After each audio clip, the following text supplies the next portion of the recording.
Hello भाई, नमस्ते, प्रणाम, सलाम। भोजपुरी रिएक्शन चैनल में आप सब लोग का स्वागत है। देखिए, पवन स्टार पवन सिंह का होली गाना अभी बहुत ज़्यादा लेट हो गया। गाना कब तक आएगा, कब तक नहीं आएगा, अभी कोई रिस्पांस नहीं मिल रहा है। पवन स्टार पवन सिंह कहाँ पे है अभी ये पता नहीं चल रहा है। ठीक है, तो जल्द से जल्द पवन स्टार पवन सिंह आया और गाना जल्द से जल्द अपना रिलीज़ करे।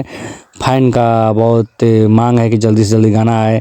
देखिए, गाना कमती में होली ज़्यादा दिन नहीं बचा है और गाना आएगा अभी तो लेट हो जाएगा, तो फिर कमती में गाना को व्यूज़ मिलेगा तो 20 मिलियन, 10 मिलियन, 40 मिलियन ऐसे व्यूज़ मिलेगा तो मज़ा नहीं आएगा। ठीक है, तो ऐसे भी पावर स्टार पवन सिंह जहाँ भी हैं जल्द से जल्द आए और अपना गाना रिलीज़ करें, क्योंकि इस साल तो पावर स्टार पवन सिंह थोड़ा व्यस्त थे तो गाना लेट से शूट हुआ है। क्यून सलानी और रास्ता सिंह के साथ में 2 गाना तो हुआ है।